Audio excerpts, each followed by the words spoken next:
할렐루야. 사랑하는 성도 여러분, 평안한 하루 보내고 계십니까? 오늘은 욥기 13장에서 16장까지 함께 읽도록 하겠습니다. 욥기 13장입니다. 나의 눈이 이것을 다 보았고 나의 귀가 이것을 듣고 깨달았느니라. 너희 아는 것을 나도 아노니 너희만 못하지 않으니라. 참으로 나는 전능자에게 말씀하려 하며 하나님과 변론하려 하노라. 너희는 거짓말을 지어내는 자요 다 쓸모없는 의논이니라. 너희가 참으로 잠잠하면 그것이 너희의 지혜일 것이니라. 너희는 나의 변론을 들으며 내 입술의 변명을 들어보라. 너희가 하나님을 위하여 불의를 말하느냐 그를 위하여 속임을 말하려느냐. 너희가 하나님의 낯을 따르려느냐 그를 위하여 변론하려느냐. 하나님이 너희를 감찰하시면 좋겠느냐. 너희가 사람을 속임같이 그를 속이려느냐. 만일 너희가 몰래 낯을 따를진대 그가 반드시 책망하시리니 그의 존귀가 너희를 두렵게 하지 않겠으며 그의 두려움이 너희 위에 임하지 않겠느냐. 너희의 경얼은 재 같은 속담이요 너희가 방어하는 것은 토성이니라. 너희는 잠잠하고 나를 버려두어 말하게 하라. 무슨 일이 닥치든지 내가 당하리라.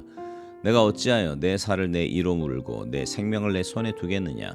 그가 나를 죽이시리니 내가 희망이 없노라. 그러나 그의 앞에서 내 행위를 아뢰리라. 경건하지 않은 자는 그 앞에 이르지 못하나니 이것이 나의 구원이 되리라.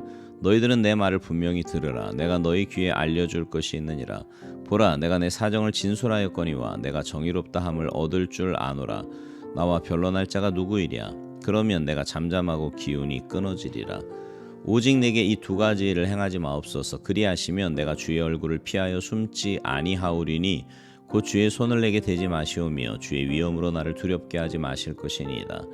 그리하시고 주는 나를 부르소서. 내가 대답하리이다. 혹 내가 말씀하게 하옵시고 주는 내게 대답하옵소서. 나의 죄악이 얼마나 많으니이까. 나의 허물과 죄를 내게 알게 하옵소서. 주께서 어찌하여 얼굴을 가리시고 나를 주의 원수로 여기시나이까. 주께서 어찌하여 날리는 악엽을 놀라게 하시며 마른 검부를 뒤쫓으시나이까. 주께서 나를 대적하사 괴로운 일들을 기록하시며 내가 젊었을 때의 지은 죄를 내가 받게 하시오며 내 발을 착고에 채우시며 나의 모든 길을 살피사 내 발자취를 점검하시나이다. 나는 썩은 물건의 낡아짐 같으며 존목은 의복 같으니이다.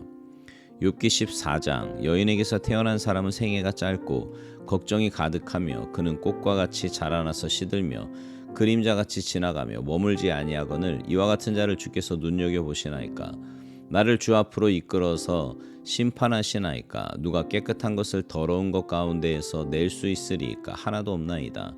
그의 날을 정하셨고 그의 달수도 주께 있으므로 그의 규례를 정하여 넘어가지 못하게 하셨사온즉 그에게서 눈을 돌이켜 그가 품꾼같이 그의 날을 마칠 때까지 그를 홀로 있게 하옵소서. 나무는 희망이 있나니 찍힐지라도 다시 움이 나서 연한 가지가 끊이지 아니하며 그 뿌리가 땅에서 늙고 줄기가 흙에서 죽을지라도 물 기운에 움이 돋고 가지가 뻗어서 새로 심은 것과 같거니와 장정이라도 죽으면 소멸되나니 인생이 숨을 거두면 그가 어디 있느냐. 물이 바다에서 줄어들고 강물이 잦아서 마름같이 사람이 누우면 다시 일어나지 못하고 하늘이 없어지기까지 눈을 뜨지 못하며 잠을 깨지 못하느니라.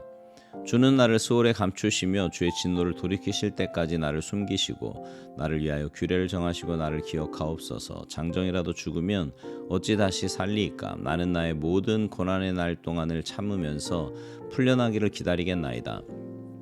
주께서는 나를 부르시겠고 나는 대답하겠나이다. 주께서는 주의 손으로 지으신 것을 기다리시겠나이다. 그러하온데 이제 주께서 나의 걸음을 세시오니 나의 죄를 감찰하지 아니하시나이까. 주는 내 허물을 주머니에 봉하시고 내 죄악을 싸매시나이다. 무너지는 산은 반드시 흩어지고 바위는 그 자리에서 옮겨가고 물은 돌을 닳게 하고 넘치는 물은 땅의 티끌을 씻어버리나이다. 이와 같이 주께서는 사람의 희망을 끊으시나이다.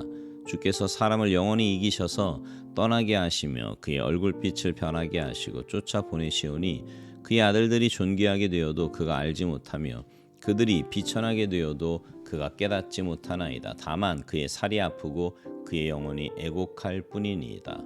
욥기 15장. 대만 사람 엘리바스가 대답하여 이르되 지혜로운 자가 어찌 헛된 지식으로 대답하겠느냐. 어찌 동풍을 그의 복부에 채우겠느냐. 어찌 도움이 되지 아니하는 이야기 무익한 말로 변론하겠느냐. 참으로 내가 하나님 경외하는 일을 그만두어 하나님 앞에 묵도하기를 그치게 하는구나. 내 죄악이 내 입을 가르치나니 내가 한사한 자의 혀를 좋아하는구나. 너를 정죄하는 것은 내가 아니요 내 입이라. 내 입술이 내게 불리하게 증언하느니라. 내가 제일 먼저 난 사람이냐. 산들이 있기 전에 내가 출생하였느냐? 하나님의 오묘하심을 내가 들었느냐? 지혜를 홀로 가졌느냐? 내가 아는 것을 우리가 알지 못하는 것이 무엇이냐? 내가 깨달은 것을 우리가 소유하지 못한 것이 무엇이냐? 우리 중에는 머리가 흰 사람도 있고 연로한 사람도 있고 내 아버지보다 나이가 많은 사람도 있느니라. 하나님의 위로와 은밀하게 하시는 말씀이 내게 작은 것이냐? 어찌하여 내 마음에 불만스러워하며 내 눈을 번뜩거리며 내 영이 하나님께 분노를 터뜨리며 내 입을 놀리느냐? 사람이 어찌 깨끗하겠느냐? 여인에게 선한 자가 어찌 의롭겠느냐? 하나님은 거룩한 자들을 믿지 아니하시나니 하늘이라도 그가 보시기에 부정하거든. 하물며 악을 저지르기를 물마신 같이 하는 가증하고 부패한 사람을 용납하시겠느냐? 내가 내게 보이리니 내게서 들으라. 내가 본 것을 설명하리라. 이는 곧 지혜로운 자들이 전하여 준 것이니 그들의 조상에게서 숨기지 아니하였느니라. 이 땅은 그들에게만 주셨으므로 외인은 그들 중에 왕래하지 못하였느니라. 그 말에 이르기를 악인은 그의 일평생의 고통을 당하며 포악자의 횟수는 정해졌으므로 그의 귀에는 무서운 소리가 들리고 그가 평안할 때 멸망시키는 자가 그에게 이르리니 그가 어두운 데서 나오기를 바라지 못하고 칼날이 숨어서 기다리느니라. 그는 헤매며 음식을 구하여 이르기를 어디 있느냐 하며 흑암의 날이 가까운 줄을 스스로 아느니라. 환난과 역경이 그를 두렵게 하며 싸움을 준비한 왕처럼 그를 쳐서 이기리라. 이는 그의 손을 들어 하나님을 대적하며 교만하여 전능자에게 힘을 과시하였음이니라. 그는 목을 세우고 방패를 들고 하나님께 달려드니 그의 얼굴에는 살이 찌고 허리에는 기름이 엉기었고 그는 황폐한 성읍 사람이 살지 아니하는 집 돌 무더기가 될 곳에 거주하였음이니라. 그는 부유하지 못하고 재산이 보존되지 못하고 그의 소유가 땅에서 증식되지 못할 것이라. 어두운 곳을 떠나지 못하리니 불꽃이 그의 가지를 말릴 것이라. 하나님의 입김으로 그가 불려가리라. 그가 스스로 속아 허무한 것을 믿지 아니할 것은 허무한 것이 그의 보응이 될 것임이라. 그의 날이 이르기 전에 그 일이 이루어질 것인즉 그의 가지가 푸르지 못하리니 포도 열매가 있기 전에 떨어짐 같고 감람꽃이고 떨어짐 같으리라. 경건하지 못한 무리는 자식을 낳지 못할 것이며 뇌물을 받는 자의 장막은 불탈 것이라. 그들은 재난을 잉태하고 죄악을 낳으며 그들의 뱃속에 속임을 준비하느니라. 욥기 16장. 욥이 대답하여 이르되 이런 말은 내가 많이 들었나니 너희는 다 재난을 주는 위로자들이로구나. 헛된 말이 어찌 끝이 있으랴. 내가 무엇에 자극을 받아 이같이 대답하는가. 나도 너희처럼 말할 수 있나니 가령 너희 마음이 내 마음 자리에 있다 하자. 나도 그럴듯한 말로 너희를 치며 너희를 향하여 머리를 흔들 수 있느니라. 그래도 입으로 너희를 강하게 하며 입술의 위로로 너희의 근심을 풀었으리라. 내가 말하여도 내 근심이 풀리지 아니하고 잠잠하여도 내 아픔이 줄어들지 않으리라. 이제 주께서 나를 피로하게 하시고 나의 온 집안을 패망하게 하셨나이다. 주께서 나를 시들게 하셨으니 이는 나를 향하여 증거를 삼으심이라. 나의 파리한 모습이 일어나서 대면하여 내 앞에서 증언하리이다. 그는 진노하사 나를 찢고 적대하시하시며 나를 향하여 이를 갈고 원수가 되어 날카로운 눈초리로 나를 보시고 무리들은 나를 향하여 입을 크게 벌리며 나를 모욕하여 뺨을 치며 함께 모여 나를 대적하는구나. 하나님이 나를 악인에게 넘기시며 행악자의 손에 던지셨구나. 내가 평안하더니 그가 나를 꺾으시며 내 목을 잡아 나를 부서뜨리시며 나를 세워 관역을 삼으시고 그들의 화살들이 사방에서 날아와 사정없이 나를 쏘므로 그는 내 콩팥들을 꿰뚫고 그는 내 쓸개가 땅에 흘러나오게 하시는구나. 그가 나를 치고 다시 치며 용사같이 내게 달려드시니 내가 굵은 배를 꿰매어 내 피부에 덮고 내 뿔을 티끌에 더럽혔구나. 내 얼굴은 울음으로 붉었고 내 눈꺼풀에는 죽음의 그늘이 있구나. 그러나 내 손에는 포학이 없고 나의 기도는 정결하니라. 땅아 내 피를 가리지 말라. 나의 부르짖음이 쉴 자리를 잡지 못하게 하라. 지금 나의 증인이 하늘에 계시고 나의 중보자가 높은 데 계시니라. 나의 친구는 나를 조롱하고 내 눈은 하나님을 향하여 눈물을 흘리니 사람과 하나님 사이에와 인자와 그 이웃 사이에 중재하기를 원하노니 수년이 지나면 나는 돌아오지 못할 길로 갈 것임이니라. 아멘. 오늘 말씀 중에 욥기 16장에는요 욥이 하나님을 향해 부정적으로 부르짖는 내용이 나옵니다. 하나님은 욥을 마치 원수를 대하듯이 고통받게 한다고 말하고요. 욥을 향해 눈을 부릅뜨고 욥의 허리를 꺾고 욥에게 불의는 없고 기도를 순수하게 하는데 이 일이 일어났다고 합니다. 욥이 보기에 하나님은 적처럼 공격적으로 다가오는 거예요. 욥이 이렇게 당황하고 있는 이유는 숨겨진 하나님을 만났기 때문입니다. 숨겨진 하나님이란 말은 하나님이 모습을 감추셔서 곧 우리의 상식과 경험으로는 이해되지 않는 하나님을 말하는 거예요. 인간의 제한된 면으로 볼 때 어떤 면은 이해가 되고 어떤 면은 이해가 되지 않습니다. 이성으로 이해되지 않는 사건의 이면에는 숨겨진 하나님이 계시는 거예요.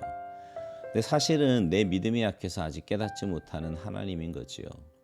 여러분, 기독교 신앙의 핵심은 하나님을 점점 더 깊이 알아가는 겁니다. 그래서 여러분, 고난이 닥칠 때 우리는 이렇게 생각해야 돼요. 이제 하나님의 또 다른 면에 대해서 알 수 있겠구나. 그러면서 나의 믿음이 자라가는 겁니다. 믿음의 조상들처럼 말이죠. 우리는 숨겨진 하나님을 만날 때 욥처럼 고민하며 방황할 수 있습니다.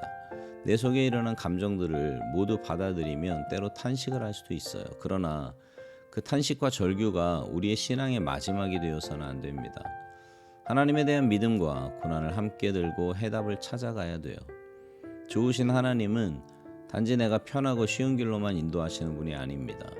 좋으신 하나님이기에 숨겨진 하나님의 모습으로, 내 생각이 이해되지 않는 모습으로 나타나십니다. 그래서 나의 욕심과 이기심을 들여다보게 하시고 뜨거운 용광로에서 정금같이 단련하여 성숙한 신앙을 만들기 원하시는 겁니다. 그 성숙한 신앙은 여호와를 아는 거예요. 하나님을 뵙는 겁니다. 바라기는 여러분의 삶에 찾아오는 고난과 아픔을 통해 하나님을 더 깊이 알아가시기 바랍니다. 그래서 더 성숙한 모습으로 하나님께 가까이 나아가는 여러분 모두가 되시기를 주님의 이름으로 축복합니다. 아멘.